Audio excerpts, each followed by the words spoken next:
रथ प्रभू पाहिले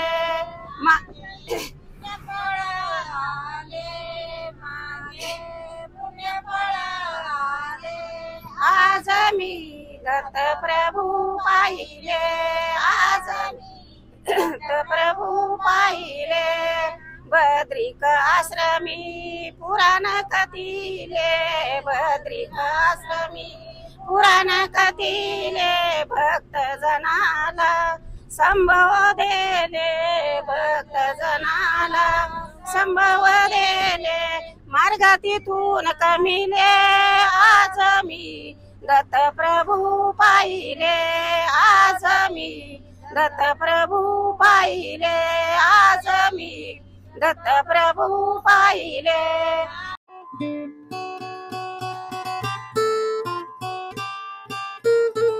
चिंता ठिकाण्यावर नाही म्हणून कुठल्याही गोष्टीमध्ये समरस होताना एकाग्रता, तन्मयता, एकरूपता होणं अत्यंत गरजेचे आहे। मंदिरामध्ये जात असाल किंवा आपल्या घरामध्ये देवाऱ्यापुढे उभे राहत असाल तरी त्या श्रद्धेने, त्या तन्मयतेने एकरूप व्हा। आरती ओवाळतो आपण देवाला, आरती ओवाळणे म्हणजे तुमच्या हृदयामध्ये जी ईश्वराबद्दल आर्त आहे ती आर्त त्या आरतीद्वारा प्रकटीकरण होतं। तर त्या आर्त हे माध्यम आहे, आरती हे माध्यम आहे, परंतु हृदयामध्ये ईश्वराबद्दल हे परमेश्वरा, हे जगन्नियंता, जे काही मला या भौतिक जीवनामध्ये मिळालेलं आहे, हे शरीर मिळालेलं आहे, संपत्ती मिळालेली आहे, मान मिळालेला आहे, प्रतिष्ठा मिळालेली आहे, वैभव मिळालेलं आहे, ते केवळ तुझ्या कृपेमुळे, तुझ्यामुळे सर्व मिळालेलं आहे। आणि त्या परमेश्वराबद्दल आर्त हृदयामध्ये ठेवणं, तितकी श्रद्धेने समर्पित होणं, त्याला म्हणलेले आरती।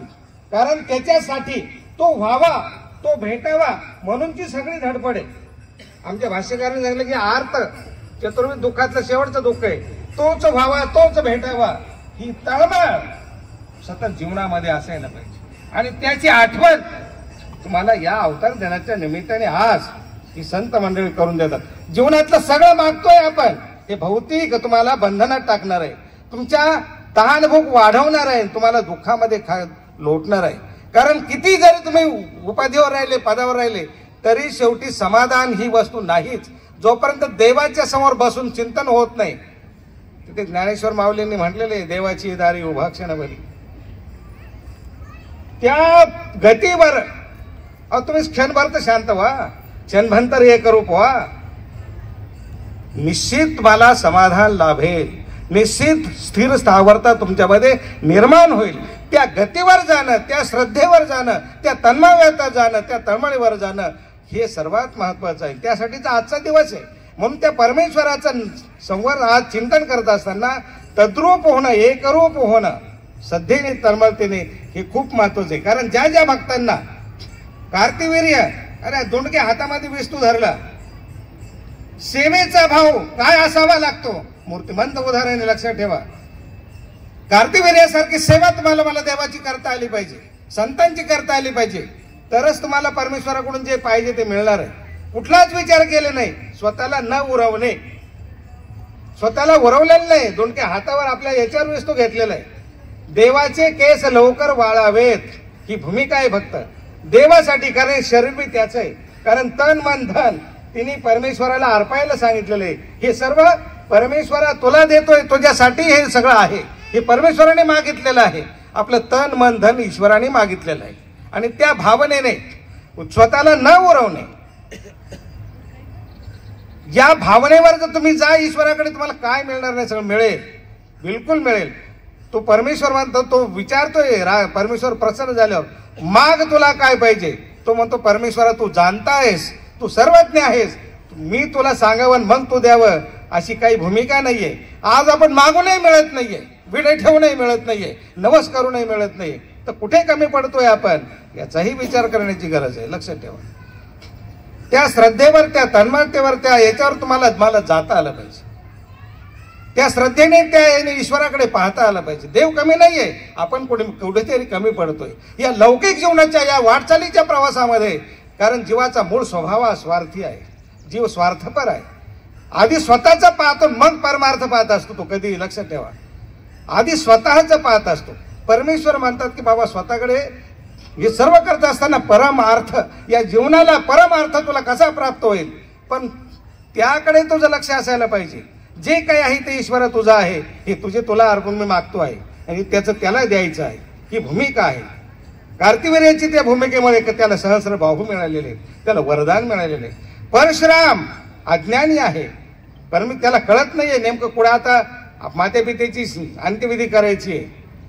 परमेश्वर सांगितलेले आहे मातेने रेणुकेने, हिरवा कोंब जिथे फुटेल ती श्री दत्तात्रय प्रभू असतील आणि तिथे त्यांना विचारून तू कोरी भूमिकेवर आमचा अंत्यविधी करायचे. परशुरामाला सुद्धा यदुराजाला ज्ञान दिलेलं आहे, अवधूत गीता निरूपण केलेली आहे. गीता जी वाखाणल्या जाते, जी तुमच्यातला माझ्यातला काम नष्ट करते, मोह नष्ट करते, आनंद तुम्हाला दृगोचरित करते, जीवनातले दुःख ताप दूर करते, ती गीता आहे. गीतेच्या आरतीमध्ये हे सगळे शब्द आले. अवधूत गीतेचा तोच भावार्थ आहे की सर्व होत असताना, शास्त्र श्रवण करत असताना, संतांचे विचार श्रवण करत असताना, शास्त्राचं चिंतन मनन करत असताना, काम्य भावना ज्या आहेत, आकांक्षांची जे स्वप्न आहेत, हे पाहिजे ते पाहिजे ते पाहिजे ते पाहिजे, अध्यात्म किंवा शास्त्र तुम्हाला यात ही जी तुमची तहानभूक आहे ती तहानभूक कमी करतं. ज्ञान तुमची तहानभूक शांत करतं, तुम्हाला स्थिर करतं. तुम्हाला कुठे जायचंय नेमकं त्याचं दिशा दर्शन करत असतं ज्ञान. ज्ञान हे ज्ञानात लब्ध्वा पराम शांती म्हणजे रे नादिकाची. ज्ञान प्राप्त झाल्यानंतर परम शांतीकडे तुम्ही जाता. भगवद्गीतेमध्ये श्रीकृष्ण चक्रवर्तींनी द्वापर युगामध्ये सांगितलं, ज्ञानामध्ये एवढी ताकद आहे की तुमच्या जीवनामध्ये परम शांती ते ज्ञान प्राप्त करून देतं. म्हणून ते ज्ञानाची कास धरली पाहिजे, ज्ञानाकडे गेलो पाहिजे. आपण काहीतरी बसल्यानंतर, आता बऱ्याच वेळा प्रवचनामध्ये आपण बसतो, पोथ्यात बसतो, अनेक सभासदी बसतो, तिथे जे एकरूप व्हायला पाहिजे आणि ते जे ज्ञान मिळते ते घ्यायला पाहिजे, किंवा आम्ही ते ज्ञान तुम्हाला द्यायला पाहिजे. दोन्ही गोष्टी पूरक. कारण तुम्हाला घेता यावं इतकं आम्ही पण तुम्हाला द्यायला पाहिजे की तुम्ही एकरूप झाले पाहिजे आणि तुमच्या जीवनाला परमशांती प्राप्त झाली पाहिजे. या दोन्ही गोष्टीचा अन्योन्य संबंध आहे.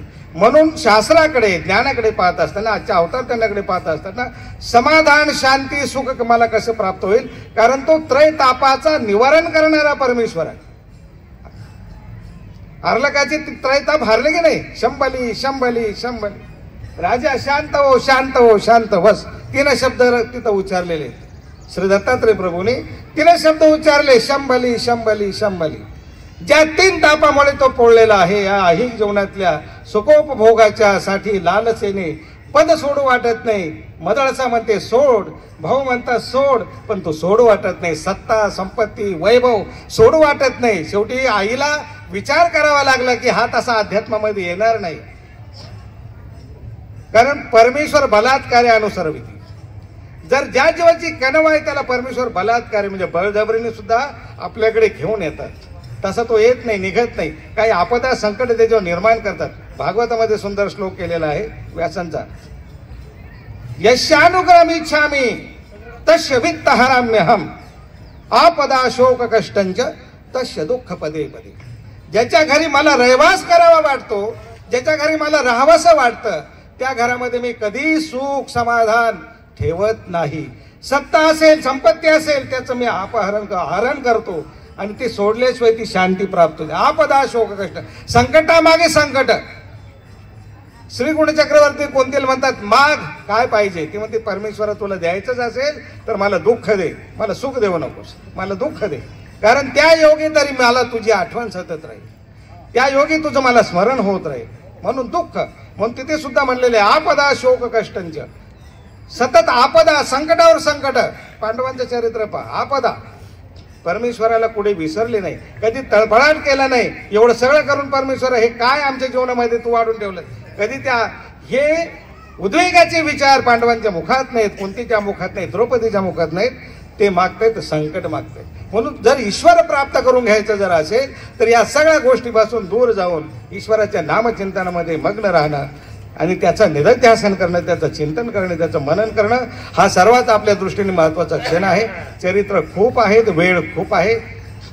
आणि अनुभव परिषदचे उपाध्यक्ष नानांचं स्वागत, भोकरे भाऊ यांना अशी विनंती करतो की त्यांनी नानांचं स्वागत करायचे. हार करते शाली इथं ताट घ्या. तसेच औरंगाबाद महानगर परिषदचे यांना मी अशी विनंती करतो की ह्या धर्मसभेला संबोधित करावं. फोटो घेतला, व्हिडिओ घेतला आपण. त्याची परमेश्वर फार काही कष्ट घेतात, स्वतः सृष्टीची रचना करवतात.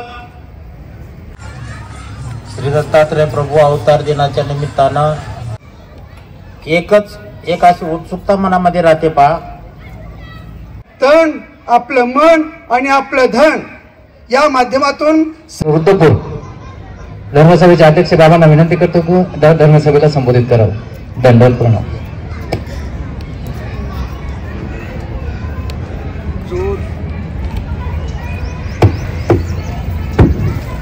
जो चहुयोगीचा अधिष्ठात्री अमोघ सिद्धी जयाच्या घरी तो माता पुरी राज्य करी तया नमन श्री दत्तात्रया.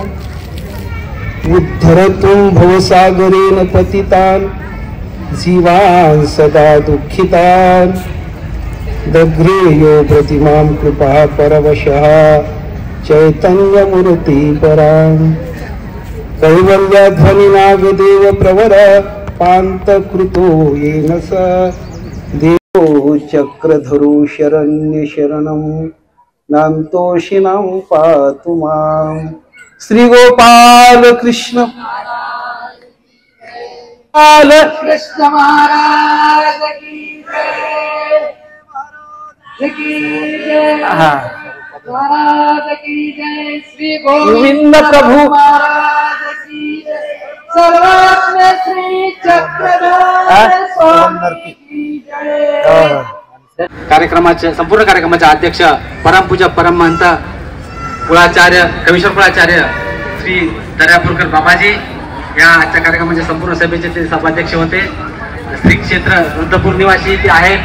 आपल्या कार्यक्रमाला आजचे जे अध्यक्ष लाभले त्यांनी इतक्या लांबून प्रवास करून आपल्या कार्यक्रमाला त्यांनी जे अध्यक्षपद भूषवलं आणि आपल्याला जी ज्ञानामृताची सेवा दिली त्याबद्दल मी आपल्या श्री चक्र स्वामी चॅरिटेबल ट्रस्टच्या वतीने बाबाचे आभार मानतो.